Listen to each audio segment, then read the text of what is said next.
चमार जाति का वास्तविक गौरवशाली इतिहास। सिकंदर लोदी 1489-1517 के राज से पहले पूरे भारतीय इतिहास में चमार नाम की किसी जाति का उल्लेख नहीं मिलता है। आज हम जिन्हें चमार जाति से संदेश देते हैं और जिनके साथ छुआछूत का व्यवहार करते हैं, निश्चित रूप से वे वीर चंवर वंश के क्षत्रिय हैं, जिन्हें सिकंदर लोदी ने चमार घोषित करके अपमान करने की चेष्टा की। भारत के सबसे विश्वसनीय इतिहास लेखक में से एक विद्वान कर्नल टाड को माना जाता है, जिन्होंने अपनी पुस्तक इतिहास ऑफ राजस्थान में चंवर राजवंश के बारे में विस्तार से लिखा है। प्रख्यात लेखक द विजय सोनकर शास्त्री ने भी गहन शोध के बाद उनमें से स्वर्णिम घटनाओं का विस्तार से वर्णन किया है, जो कि हिंदू चमारी जाति एक स्वर्णिम गौरवशाली राजवंशीय इतिहास लिखा है। महाभारत के अनुशासन पर्व में भी इस राजवंश का उल्लेख है। शास्त्री के अनुसार प्राचीन काल में न तो चमार कोई शब्द था और न ही इस नाम की कोई जाति ही थी। अरवनीकरण की लेखिका डॉ हमीदा खातून लेखनी मध्यकालीन इस्लामी शासन से मिलती है। पूर्व भारत में कर्म एवं सफाई कर्म के लिए किसी विशेष जाति का भी उल्लेख नहीं है। विषाक्त पदार्थों को निषिद्ध और हेय समझते थे, लेकिन भारत में मुस्लिम शासकों के आगमन के बाद इसके उत्पादन के भारी प्रयास किए गए। द विजय सोनकर शास्त्री के अनुसार तुर्क आक्रमणकारियों के काल में चंवर राजवंश का शासन भारत के पश्चिमी भाग में था और इसके प्रतापी राजा चंवरसेन थे। राणा सांगा व उनकी पत्नी झाली रानी ने चंवर वंश से संबंध रखने वाले संत रैदास जी को अपना गुरु रहने उनके मेवाड़ के राजगुरु की डिग्री दी थी और उनसे ध्यान के लिए किले में रहने की प्रार्थना की थी।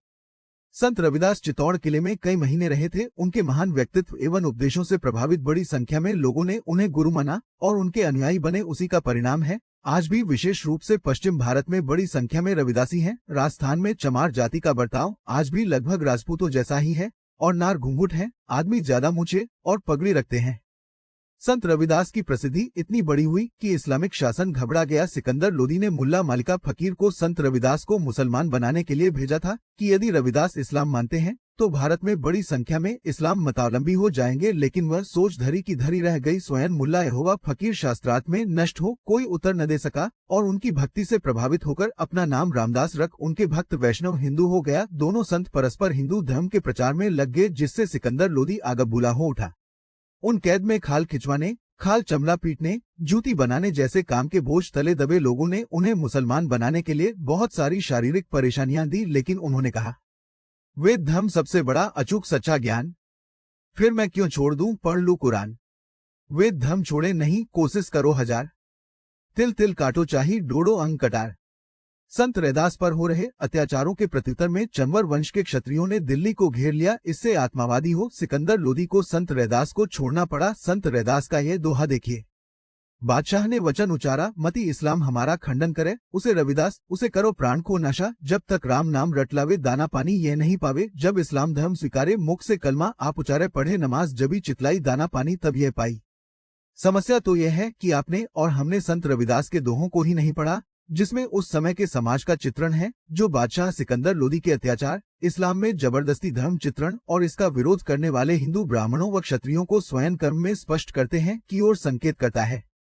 चंवर वंश के वीर क्षत्रिय जिनमें सिकंदर लोदी ने चमार बनाया और हमारे आपके हिंदू पुरखों ने उन्हें अछूत बनाकर इस्लामिक हड़पता का हाथ मजबूत किया। इस समाज ने पदावंती और अपमान स्वीकार किया, लेकिन विधर्मी होना आज भी स्वीकार नहीं किया। यह समाज हिंदू धर्म के आधार पर खड़ा है। आज भारत में 23 करोड़ मुसलमान हैं और लगभग 35 करोड़ दर्शक दृष्टि के लोग हैं। जरा सोचिए, इन लोगों ने भी मुगल अत्याचारों के आगे हार मान ली और मुस्लिम बन गए, तो आज भारत में मुस्लिम आबादी 50 करोड़ के पार हुई और आज भारत एक मुस्लिम राष्ट्र बन गया। यहाँ भी जिहाद का बोलबाला होता है और इराक, सीरिया, सोमालिया, पाकिस्तान और अफगानिस्तान आदि देशों की तरह बम धमाके, मारकाट और खून खराबे का माहौल होता है। हम हिंदू या तो मारनी हो जाते हैं या फिर धर्मांतरित कर दिए जाते हैं या फिर हमें काफिर के रूप में अत्यंत ही खतरनाक जीवन मिलता है। धन्य है हमारे ये भाई जो पीढ़ी दर पीढ़ी अत्याचार और अपमान सहकर भी हिंदुत्व का गौरवमयी रक्षा करते हैं और स्वयं अपमान और गरीब भी हर प्रकार से भारतवासियों की सेवा की।